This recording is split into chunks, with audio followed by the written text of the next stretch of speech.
more on the evolution of women's rights in China. We're joined by Afra Zhao Wang in Mountain View, California. She's the host of Loud Murmurs. That's a Chinese language podcast about pop culture. 25 years ago, there was this landmark meeting in Beijing. 25 years later, how do things look today? Have they changed dramatically for women in China? Thank you for having me. Also, like from a very positive side, women are among the center of pillar of the Chinese society. This is something we cannot doubt. Women are labor force, women are entrepreneurs, they're doctors, they're intellectuals. In fact, China has been building gender equality in a long time.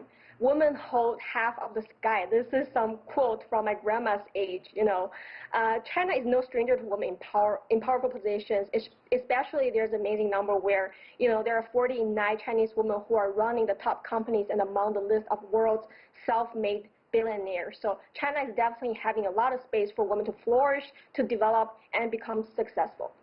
Li Tian talked about the pandemic, how it's impacted women. There was a story out last June about a nurse in Wuhan putting in mammoth hours fighting the virus. Her husband was at home with the child because he lost his job because of the pandemic, and then she'd come home exhausted and she'd find that he was refusing to do the jobs around the house. These are common themes. We hear these throughout the world. Women who say, geez, I double up, I do the man's job, the woman's job. It's not fair. So let me ask you, has that changed at all? I mean, are we seeing issues in terms of, you know, these stereotypes, or are they coming down as well? Yes, absolutely. You know, still in China today, I definitely don't think men and women are on an equal footing. We still basically live in a world where dominated by men, and the men and women, they have such a clear gender roles to take in this family domain. A lot of Chinese women are still feel a sense of impalpable pressure every day, like the case you said, you know, doing a lot of housework while already taking a lot of responsibility from work. In terms of marriage, there's a lot of stigmatization in terms of how a single woman needs to be married in a certain age, how a woman needs to be a good mother, needs to be a good caretaker of the elders, of the child. And also there's like just among everywhere, there's this rigid beauty standard for Chinese women. A Chinese woman, if you want to be beautiful, you will have to have pale skin, long straight black hair. And recently there's some popular social media challenges about, you know, showing your A4 waist, meaning that like your waist have to be thin as a piece of A4 paper, the length of the paper, and then to prove that you fit into this beauty standard. So there's still a lot of obstacles along the way. That's a lot of pressure, isn't it? Yeah.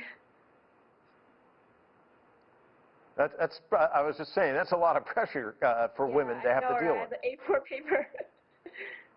Well, let me ask you this. How do women's rights in China compare with other countries around the world, and what more needs to be done in your estimation? Well, this is such a great question. You know, living in the U.S., I just feel like I'm living in this alternative reality where in California, women are protected by law. We're having this equal working environment. Our voices are being heard. But in the meantime, you know, the White House had this president that had some misogynist speeches before, and also recently picked this top Supreme Court justice where the abortion right, if the pick is being approved by the Senate, the abortion right will probably be banned, meaning that the progress will be put back in the 70s. So I'm really living in this like very confusing world, and I see there's a long way to go. And I guess if there's one thing to be done in China is trying to not super commercialize like the new wave of feminism, because, you know, like when there's this like the e-commerce like holiday, Double 11, like, you know, a lot of e-commerce platforms are really commercialize feminism, like to promote a lot of goods, to promote a lot of sales, and this is just some trend that I don't see as a positive trend.